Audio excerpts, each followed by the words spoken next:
এই যে সামনে যে একটা দিবস আসতেছে, এটা অনর্থক দিবস। আজকে 10 তারিখের মাত্র 3 দিন আছে।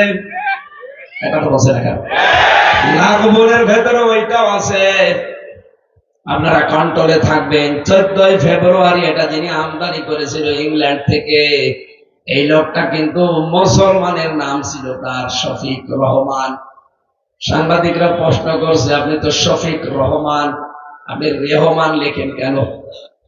শয়তান জবাব দিয়েছে, রহমানের ভেতরে মৌলবাদের গন্ধ পাওয়া যায়, এই জন্য আমার নাম পরিবর্তন করে আমি রেহমান হয়ে গেছি।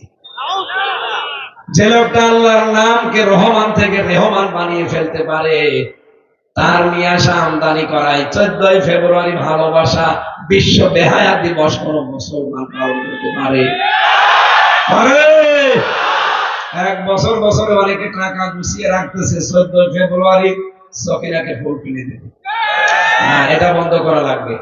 এই দিবস আমাদের জন্য না, ইংল্যান্ডে ইহুদি খ্রিস্টানদের জন্য। এই কথা বলে না কেন? সুতরাং এই অনর্থক কাজ যেন সামনে কেউ না করি। যারা করছে করুক, আপনারা করবেন না। এক কথা বলে না কেন? কারা কারা করবেন হাত তোলেন তো। হ্যাঁ, দুটো মানুষ হাত তোলো তুমি। না, ঠিক আছে।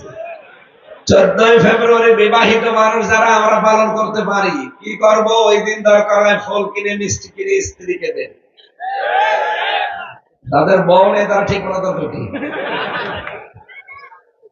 লাগবনের ব্যাখ্যায় পেয়েছি, এই পৃথিবীতে যত অনর্থক কাজ আছে, সবচাইতে অনর্থক কাজ মানুষের তৈরি করা আইন প্রতিষ্ঠান আন্দোলন করা। সুতরাং বাংলাদেশে যারা আল্লাহর আইন বাদ দিয়ে মানুষের তৈরি করা আইন কায়েম করার জন্য রাজনীতি করেন, আপনি অনর্থক কাজে আছেন। আপনার জন্য জান্নাতুল ফেরদাউস নেই। কথার অর্থ বুঝেছেন? কারা হাত তোলেন তো। এই আন্দাজে হাত তুলবেন না। আলহামদুলিল্লাহ, ঠিক আছে, ঠিক আছে, মাহফিল সাকসেস।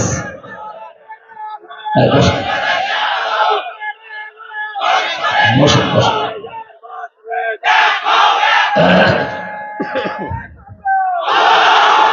আলহামদুলিল্লাহ, আমি যা বোঝাতে চেয়েছি বুঝে ফেলেছেন নাকি?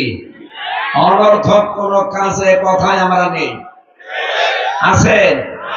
এমন কথা বলবেন না যে কথা দুনিয়া আখিরাতের কাজ হয় না। দরকার নেই, চুপ করে থাকবে। মান সমাতা না যা, নবীজি বলেন যে চুপ থাকে সে নাজাত পাওয়ার একটা পথ পায়। কিছু মানুষের কোনো কাজ নেই, কাম নেই, আন্দাজে খালি বাসালের মতো বকতেই থাকে।